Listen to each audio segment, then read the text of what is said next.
About 80% of the casualties, 80% is the current estimate, 85, are civilians.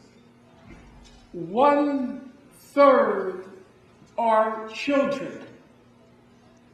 Any other society, whatever the goal was, however noble the goal was, for argument's sake, when you see pictures like that, figures like that, statistics like that, you're a little bit embarrassed.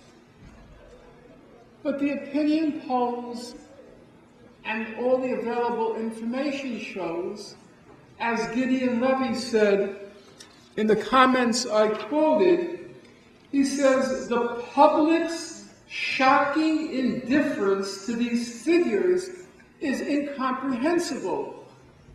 You've incinerated 400 children, and they go gloating about their great military victory.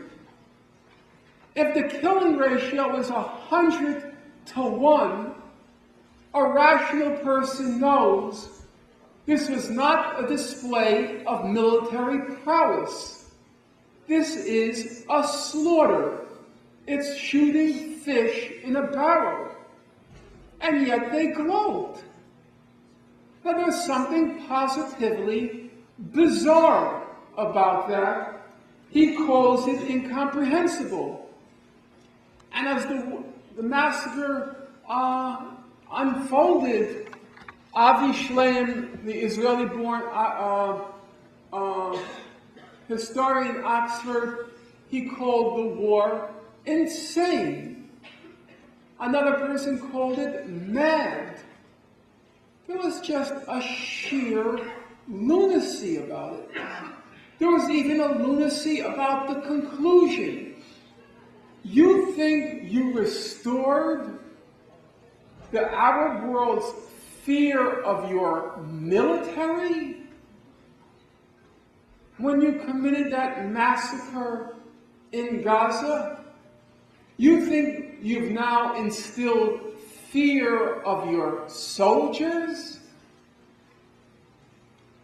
If a mafia don goes into a schoolyard and breaks the bones of 5-year-olds, it's not like you have displayed your military prowess. You have displayed the fact that you are a sadistic lunatic. And I don't understand how they could even be gloating. 1/3 children, and you're gloating about your military prowess? I have no great illusions about the American people.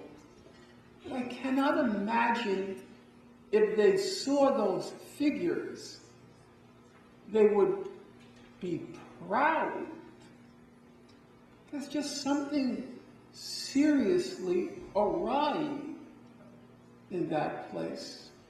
The first week of that massacre, they were reporting that Israel didn't want to put all of its troops into Gaza because it was preparing for a war against Iran. What is this place? War after war after war after war. Something has gone seriously awry. And I think people understand that now. I don't think Israel's prospects in the medium term are very good. I think it will probably end up being destroyed. I do. And I am not gleeful about that. You know, if you want to infer that from me, you're way off the beam. I don't see any virtue or any value in any country, any society being destroyed. I do think it needs to suffer a few real military defeats to knock some sense into it. You know, it's a horrible thing to have to say, but the best thing that ever happened to Germany was Nazism. It was the worst thing that ever happened to its victims. but it was the best thing that happened to Germany, because it was a very deeply racist and militaristic state.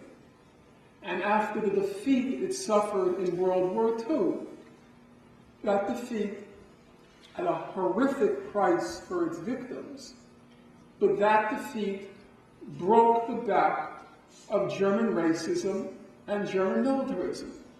And now it's clear that the most humane population in Europe, especially the young people, is clearly the Germans. They're the most morally serious, the most intelligent. They benefited from the defeat. And I think Israel needs to suffer some defeats like Germany in order to get its sense knocked into it. The problem is, as people often say, Israel can only afford to lose one war. And I think it's headed in it's a terrible direction. And I wish for them, leaving aside the victims, like the victims of Nazism, leaving aside the victims, for their own sake, I wish they would wake up and see they have now become the most hated country on earth, and unfortunately, deservedly so. And for their sake, I hope they wake up.